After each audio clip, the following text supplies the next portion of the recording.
What's going on, everybody? This is So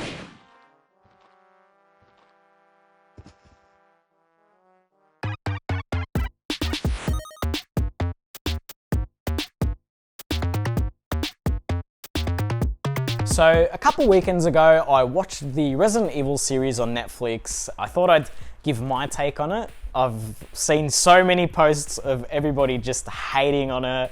All these review sites just giving it very, very bad reviews. Actually, IGN gave it like a 7, which I was pretty impressed with. Yeah, there was even calls for the actual series to be removed from Netflix because it's so bad. Yeah, look, I watched it. I hope you guys don't hate me because I didn't mind it.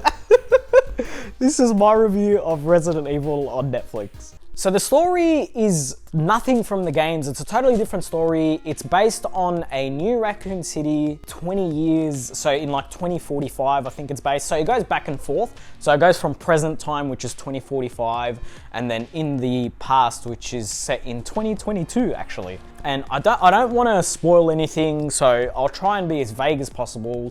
I really, really implore you guys to watch it and just watch it with an open mind. Like, so it is based on Albert Wesker and, you know, his family, and then there's some other stuff in there. There's some cool little details. There are some stuff from the game, like some Easter eggs, but it's an entirely different story. So it's nothing from any of the games.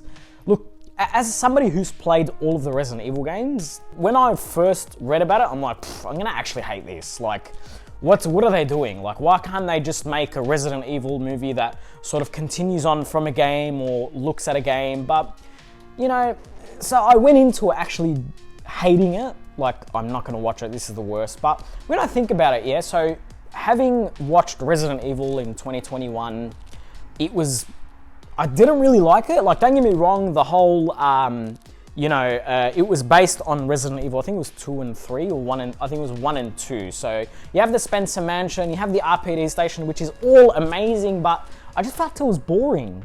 There was no sort of storytelling. So I don't know. I think going into a series or a movie, we've just got to have an open mind. So because if they do something like the 2021 film, it's going to be boring for us. We know what's going to happen. Yeah, don't get me wrong, seeing all of these, you know, cool little places from the game on the movie is going to be awesome, but, you know, we already know what's going to happen. So with this, a whole new take on it, I think is a nice little fresh idea for Resident Evil.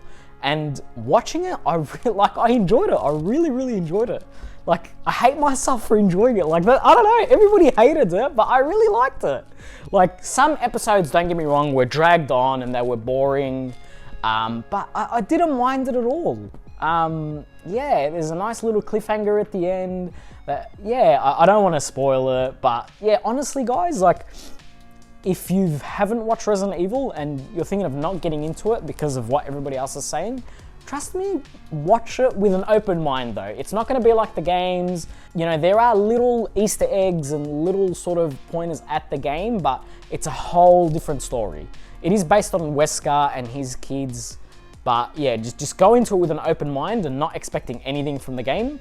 As much as I'd love a show that is, even maybe continues on from a game, I still think that Netflix done okay with this.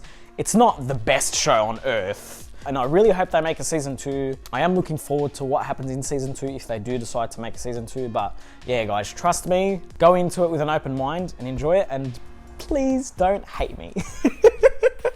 Alright guys, thanks again for watching. Make sure you like and sub, share it with somebody who might be wanting to, you know, check out the series, but yeah. Thanks again for watching, guys, and I'll see you in the next video.